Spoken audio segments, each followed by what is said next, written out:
বাংলাদেশকে বলা হয় হচ্ছে ডিফেন্ডার্স প্যারাডাইস। ডিফেন্ডার্স প্যারাডাইস মানে হচ্ছে যুগে যুগে পৃথিবীতে আমরা সবাই জানি আলেকজান্ডার এদিকে এসেছিল। আলেকজান্ডার কিন্তু এদিকে এসে তাদের রেকি পার্টি এসে বলে দিচ্ছে যে তাদের বাংলাদেশ তারা অ্যাটাক করতে করলেও জিততে পারবে না, তাদের অনেক সাফারিংস হবে। কি জন্য? কারণ এই দেশ 12 মাসের মধ্যে 8 থেকে 10 মাসই থাকে হচ্ছে পানির নিচে। সো ক্যাভেলারি চার্জ তারা করতে পারবে না। আধুনিক যুগে সেম জিনিস। আধুনিক যুগে কি ট্যাঙ্ক, এই ট্যাঙ্ক ভোর কিন্তু তারা চালাইতে পারবে না বর্ষাকালীন সময়, বৃষ্টির সময়।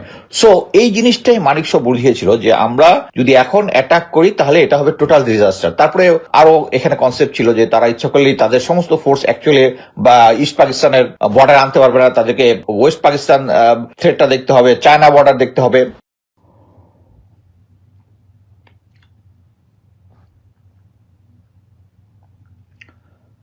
আসসালামু আলাইকুম।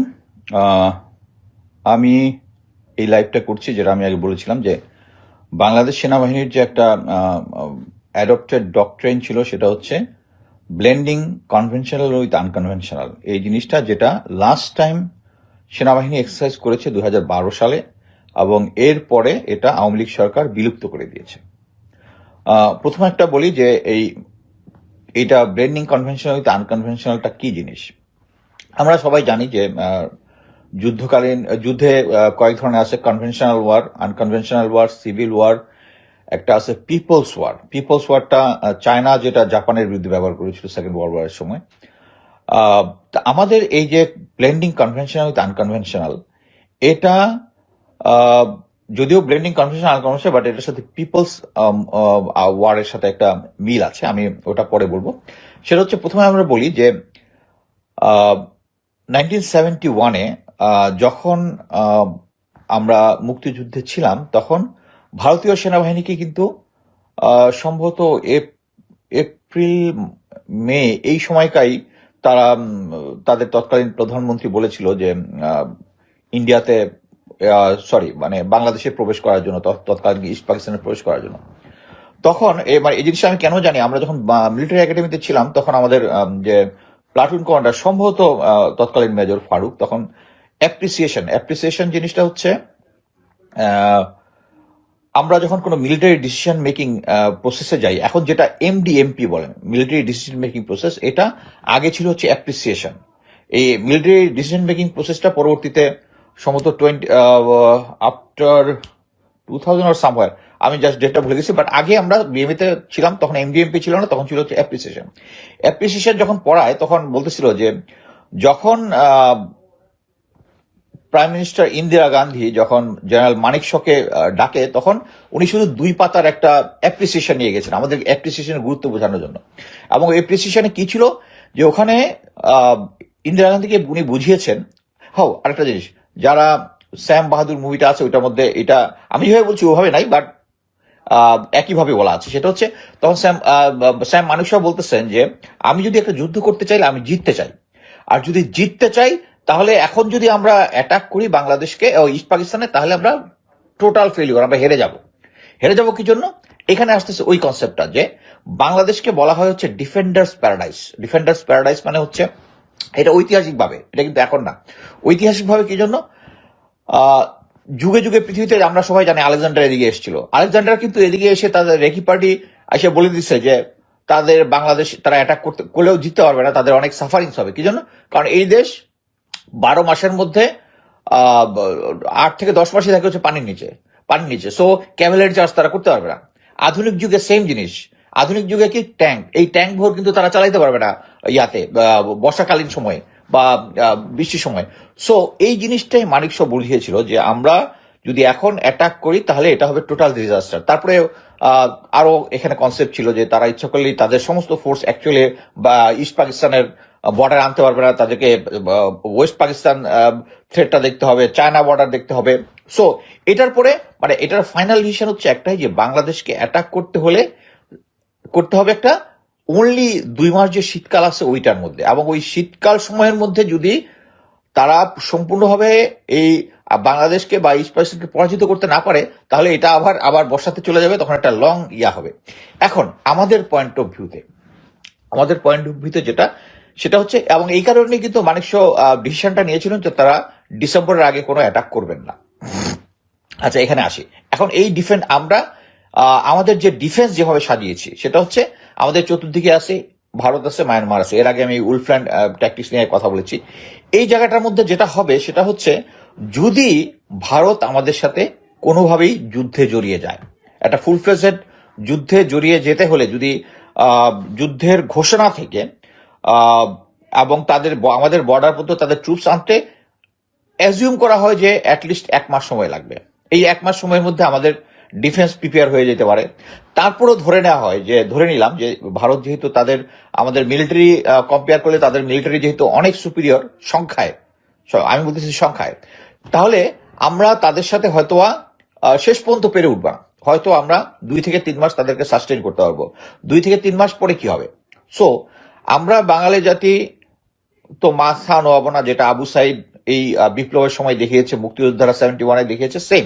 সো বাংলাদেশ আর্মি যে প্ল্যানটা অ্যাডপ্ট করেছে ডক্ট্রিন হিসাবে, এটা প্রথমে করেছিল 1993। তখন থেকে আমরা সামার কালেকটিভ, যেটা আনকনভেনশনাল ওয়ারের প্র্যাকটিস, এবং উইন্টার কালেকটিভ ডিসেম্বর যেটা আমরা করি, শীতকালীন যৌথ প্রশিক্ষণ, যেটা কনভেনশনাল ওয়ারফেয়ার। সো এটা পরবর্তীতে 95-এ অফিসিয়ালি এক্সারসাইজ শুরু হলো, এবং শেষের দিকে এটা নিয়ে একটা ডক্ট্রিন আকারে আমরা প্রেসি প্যাম্পলেট হিসেবে আমরা ব্যবহার করা শুরু করলাম। এবং এটার মেইন কারণ হচ্ছে যে এই কনভেনশনাল আনকনভেনশনাল মেইন জিনিস হচ্ছে, আমরা যখন 2 থেকে 3 মাস যদি একটা ফুল ফ্লেজেড ওয়ারে যাই ভারতের সাথে, আমরা যদি তখন তাদের সাথে যদি পেরে না উঠি, তখন আমরা তাদেরকে অ্যালাউ করব আমাদের দেশে ঢুকে পড়ার জন্য। That's the concept of people's army. এবং আমরা আমাদের যে মেইন হেভি ওয়েপন যেগুলো আছে, এগুলা ক্যাশে করে ফেলবো। ক্যাশে মানে ওগুলা লুকিয়ে ফেলবো, আন্ডারগ্রাউন্ড করে ফেলবো, করে আমরা আনকনভেনশনাল ওয়ারে চলে যাব। তার মানে হচ্ছে, এবং এই আনকনভেনশনাল ওয়ারে আমাদের সাথে আমাদের যে 18 থেকে 20 কোটি জনতা আছে, এটার মধ্যে ইন্দাজ হবে। এবং এইটার জন্য প্রতিটা উইন্টার কালেক্টিভ এক্সারসাইজে কিন্তু আমরা আমাদের যে আনসার বাহিনী আছে, তারপর ভলেন্টিয়ার আছে, এদেরকে কিন্তু আমরা এটার মধ্যে সম্পৃক্ত করি, এবং এটার মাধ্যমে তাদেরকেও ট্রেনিং করা হয়। আমরা জানি যে বিএনসিসিরা যারা ভলেন্টিয়ার, বিএনসিসি তাদেরকে কিন্তু অস্ত্র প্রশিক্ষণ দেওয়া হয়। সো এটাই হচ্ছে ভারতের সবচেয়ে ভয়ের বিষয়, যে আমরা আমাদের সিভিলিয়ান পপুলেশনকে আমাদের মিলিটারি ডক্ট্রিনের মধ্যে সংযুক্ত করে ফেলতেছি। এবং ফাইনালি যদি যুদ্ধ হয়, আমরা কিন্তু আনসার বাহিনীকে আমাদের কম্পিটিভ ইউনিফর্ম সাপ্লাই দেবো। It is written in the doctrine. So এই ডক্ট্রিনটাই হচ্ছে ভারতের একটা ভয়, যে আমরা যদি এই টোটাল ওয়ার কনসেপ্টটা, মানে আমাদের মধ্যে যেটা হচ্ছে, আমরা তাদের কাছে কখনো সারেন্ডার মাথা নত করবো না, এবং এটা শেষ পর্যন্ত যুদ্ধটা চলে যাবে। এবং ওরা ভালো মতো জানে, যদি এই 2 মাসের মধ্যে, এই উইন্টারের 2 মাসের মধ্যে যদি তারা কোনো ফুল সাকসেস না পায়, ইট উইল কন্টিনিউ। আর আমাদের যে স্ট্রেংথ আছে, ওই 2 মাসের মধ্যে আমাদেরকে দখল করে ফেলবে, এটা সম্ভব না। 1971 যদি বলেন, 1971-এ কি হয়েছে? ওই সানজুর একটা কথা আছে, if you know yourself and know your enemy, you can defeat hundreds of your enemies. সোজা এই ধরনের একটা কথা বলছে, আমি এক্সাক্ট কথাটা মনে নাই, বাট জিনিস হচ্ছে, এখানে 71-এ যেটা হয়েছে, তারা আমাদের মুক্তিযোদ্ধাদের মাধ্যমে তারা একদম অলি গলির খবর কোন জায়গায় কয়টা ট্রেঞ্চ আছে, ট্রেঞ্চের মধ্যে 1জন থাকে না 2জন থাকে, এটার মধ্যে এলএমজি আছে নাকি রাইফেল আছে, এই এত ডিটেলস আমরা ওদেরকে জানিয়েছি। যার ফলে তারা আর্টিলারি পিন পয়েন্ট ভাবে তাদেরকে ইন্ডিয়া পাকিস্তানে যে ইস্ট পাকিস্তানে যারা পজিশন ছিল, তাদের পজিশনকে নিউট্রালাইজ করতে পারছে। এবং প্রতিটা যুদ্ধে সামনের সারিতে ছিল আমাদের East Bengal Regiment, no doubt in it. এবং তারা ভালোভাবেই জানে যে ইস্ট বেঙ্গল রেজিমেন্টের উপর তাদের কতটুকু ভরসা আছে। তারা জানে 65 ওয়ারে প্রেসিডেন্ট জিয়া মেজর থাকা অবস্থায় যে ব্যাটালিয়ান ছিল ওয়েস্ট ফ্রন্টে, ওই ফ্রন্টটাই তাদের লাহোর পর্যন্ত যে একটা ছিল, তাদের একটা বড় অ্যাডভান্স টু কন্ট্যাক্ট ছিল, যেটা তারা বলেছিল তারা নাকি লাহোরে গিয়ে চা খাবে, ওটা থামিয়ে দিয়েছিল আমাদের ইস্ট বেঙ্গল রেজিমেন্ট। ওই ব্যাটালিয়নে ছিল প্রেসিডেন্ট জিয়া, এবং তিনি কিন্তু এটার জন্য সিতারে জুরাত বা একটা পদক পেয়েছিলেন। সো ওই স্ট্রেংথে, ওই ইস্ট বেঙ্গলের স্ট্রেংথে ভারত এসে পাকিস্তানিদেরকে ডিফিট করেছিল। সো তারা ভালোভাবেই জানে যে আমরা এই conventional with unconventional, blending conventional with unconventional, এটা যদি আমরা অ্যাডপ্ট করি, এবং আমাদের যে 18 থেকে 20 কোটি জনতা যদি এটার মধ্যে এনগ্রাফ হয়, তাহলে কিন্তু তাদের কোনো সুযোগই নেই। তারা যেটা হবে, তাদের অ্যাট্রেশন হবে। অ্যাট্রেশন মানে হচ্ছে ধীরে ধীরে তারা কমপ্লিট জয় কখনো করতে পারবে না। এবং আমাদের ডক্ট্রিনটাই হচ্ছে মাথা না নোয়ানো, মানে শেষ পর্যন্ত আমরা ফাইট করে যাব।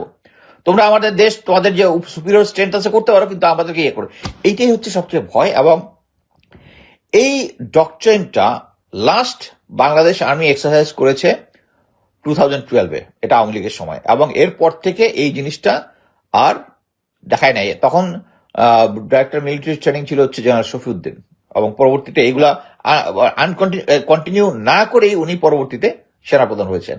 সো এটাই হচ্ছে সবচেয়ে ডেঞ্জারাস জিনিস। একটা জিনিস আমি বলতে পারি যে আমি ইন্ডিয়ান আর্মির সাথে, ইন্ডিয়ান স্পেশাল ফোর্সের সাথে এক্সারসাইজ করেছি, এটা নিয়ে আমার লেখা আছে। We are much more far better then them, আমি ওটাকে গ্যারান্টি দিয়ে বলতে পারি। এবং এটা হচ্ছে ইটস নট, আমাদের আর্মিতে একটা কথা আছে, it's not the man, it's not the man behind the gun importance. এখন একটা জিনিস দেখেন, ওরা এত পাকিস্তানের স্ট্রেংথ ওদের থেকে কম, হ্যাঁ, বা যদি মিলিটারি গ্রাফ দেখেন, কিন্তু দেখেন ওদের JF-7 দিয়ে কিন্তু ওদের মিগ-21 তাদেরকে ড্রপ করে দিছে কিন্তু, এবং তারা এটা নিয়ে প্রোপাগান্ডা চালাইছে, এটা ওদের F-16 ব্যবহার করছে, বাট পরবর্তীতে আমেরিকানরা গেছে, গিয়ে দেখছে F-16 এর কাউন্ট সব ঠিক আছে। হ্যাঁ, একজন লিখছেন সিতারা ইজুরাত, ইয়েস, প্রেসিডেন্টের সাথে সিতারা ইজুরাত ওখানে পেয়েছিলেন। সো এই জিনিসটাই হচ্ছে ভারতের ভয়, এবং ভারত আমাদের সেনাবাহিনীকে বিভিন্ন ব্যবসা বাণিজ্য এগুলোর মধ্যে ইনভলভ করে টাকা পয়সা, বিভিন্ন জায়গায় গাড়ির জন্য টাকা, এগুলো জিনিস দিয়ে আমাদেরকে অ্যাকচুয়ালি যুদ্ধের মুডটাকে চেঞ্জ করে ফেলেছে। এবং এই ব্লেন্ডিং কনভেনশন ছিল হচ্ছে তাদের সবচেয়ে ভয়ের জিনিস, এবং এটা 2012-র পর থেকে সেনাবাহিনী আর কন্টিনিউ করে নাই। এবং এটা আমাদেরকে এই ডকট্রিনটা ফেরত আনতে হবে। এখন ফেরত কে আনবে? জেনারেল ওয়াকার আনবে? আপনারা যত যাই বলেন, আমি এখনো জানি সে হচ্ছে ভারতের সেবাদাসী, ইন্ডিয়ার সেবাদাসী, এবং ইন্ডিয়ার অ্যাপ্রুভালেই উনি হয়েছে, এবং শেখ হাসিনার কথা মতো এখন পর্যন্ত চলতেছে। এবং এখন পর্যন্ত উনি তার মেইন মাইট যেগুলো আছে, 9 ডিবির GOC, ডিজি, বিজিবি, আপনার বিজিবিতে অনেক কথাবার্তা শুনেছেন, চাঁপাইনবাবগঞ্জের বর্ডারে, এগুলোতে দেখবেন, এগুলোতে কিন্তু কোনো ক্যাজুয়ালিটি নেই, মানুষকে মারা যায় না, কিন্তু কেউ কোনো ক্যাজুয়ালিটি নেই। এগুলো হচ্ছে নিজেদের মধ্যে খেলা হচ্ছে, খেলা দিয়ে এটা মিডিয়া আগের থেকে বলে একটা মিডিয়া হাইপ তোলার চেষ্টা করা হচ্ছে।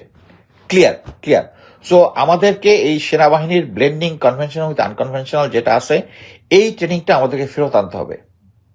এবং আমরা যত রিফর্মই করি, একটা হচ্ছে প্রথম হচ্ছে উলফ প্ল্যান, যেটা নিয়ে আমি আগে কথা বলেছি, আর এটা হচ্ছে ব্লেন্ডিং কনভেনশনাল উইথ আনকনভেনশনাল। এটাতে প্রতিটা এক্সারসাইজে, যেটা হবে শীতকালীন এক্সারসাইজে, কিন্তু আমরা একটা সামার কালেকটিভের সময়, একটা বৃষ্টির সময় আমরা একটা আনকনভেনশনাল, প্রতিটা ইউনিট, সেনাবাহিনীর প্রতিটা ইউনিট সবাই গ্রাউন্ডে চলে যায় এবং এটা নিয়ে ট্রেনিং করে। তার পরবর্তীতে উইন্টার কালেকটিভের সময় আমরা বিজিবি, আনসার, ইভেন BNCC এদেরকে আমরা এটাতে সম্পৃক্ত করি, পিপলস ওয়ার যেটা ফাইনালি যেটা হবে ওইটা কনসেপ্ট করার জন্য। এবং আমি লাস্ট আমার নিজের এক্সপিরিয়েন্স হচ্ছে 2012 সালে আমি যখন সিও প্যারাকমান্ডো ব্যাটালিয়ন ছিলাম, আমাদের তখন একটা ব্যাটালিয়ন, তখন ডাইরেক্টর মিলিটারি অপারেশন ছিল ব্রিগেডিয়ার জেনারেল হুমায়ুন, পরবর্তীতে মেজর জেনারেল হিসেবে রিটায়ার করেছেন। উনি তখন আমাদের একটা গ্রুপকে সিলেট দিয়ে আনকনভেনশনাল রুটে, যেটা 71-এর সময় আমরা 1-1 কমিউনিকেশন জোন জানতাম, এটার সাথে একটা লিঙ্ক আপ করার জন্য আমরা একটা বড় পার্টি পাঠিয়েছিলাম ওখানে। 2টা কোম্পানি, আমার যদুর মনে পড়ে, 2টা কোম্পানি পাঠিয়েছিলাম ওখানে। আমি অ্যাকচুয়ালি নিজেই যেতে চেয়েছিলাম, ব্রিগেডিয়ার হুমায়ুন স্যার আমাকে বলছে, না, তোমাকে যখন দরকার হবে আমি পাবো না, তুমি এখানে থাকো। সো এটাই যে এই জিনিসটা হচ্ছে ব্লেন্ডিং কনভেনশনাল উইথ আনকনভেনশনাল, এই জিনিসটাতে আমরা যখনই সেট হব, তখনই এটা হচ্ছে ভারতের ভয়ের কারণ, এবং ভয়ের কারণেই এই জিনিসটা ডিসকন্টিনিউ করা ছিল। আমরা চাই বাংলাদেশ সেনাবাহিনী এই blending conventional with unconventional, plus আমি যেটা বলেছি যে এটার কনসেপ্ট অনেকটা পিপলস আর্মির মতো, এটা ফেরত আনতে হবে। আচ্ছা, আমি যদি কোনো কোশ্চেন নেই, ট্রেনিং আন্ডার জেনারেল পপুলেশনকে আর্মি ট্রেনিং এর আন্ডারে নিয়ে আসলার ব্যাপারটা আপনাদের মতো সিনিয়রদের বেশি বেশি প্রচারণা করা উচিত। হ্যাঁ, অ্যাকচুয়ালি আমি এটাই করতেছি। এটা বুঝতে হবে যে এখন যদি আমরা ভারতের সাথে একটা যুদ্ধে চলে যাই, তাহলে কি হবে? আমি দেশে ফেরত যাব, আমি হয়তো ফ্রন্ট লাইনে আমাকে পাঠাইতে পারে, অথবা অ্যাডভাইজারি পাঠাইতে পারে, অথবা এই সিভিলিয়ানদেরকে ট্রেনিং দেওয়ার জন্য যারা সিভিলিয়ান থাকবে তাদেরকে ট্রেনিং দেওয়ার জন্য আমাদেরকে নিয়োগ করতে হবে। এইটাই হচ্ছে পিপলস ওয়ার, যে আমাদের রিটায়ারমেন্ট থেকে শুরু করে যারা ফ্রন্ট লাইনে যুদ্ধ করবে, হ্যাঁ, আমাদের এখন বয়স হয়ে গেছে, নাও পাঠাতে পারে, স্পেশাল ফোর্সে অ্যাডভাইজার হিসেবে রাখতে পারে যেহেতু ছিলাম, বাট আমাদের এই রিটায়ারমেন্ট ফোর্সটা তখন আমরা চলে যাব ম্যাক্সিমাম এই আমাদের সিভিলিয়ানদেরকে ট্রেনিং দেওয়ার জন্য। সো এটাই হচ্ছে কনসেপ্ট, এবং আশা করি বাংলাদেশ সেনাবাহিনী এই উলফ প্ল্যান ডকট্রিন এবং এই ব্লেন্ডিং কনভেনশন আনকনভেনশনটাকে আবার ফেরত নিয়ে আসবে।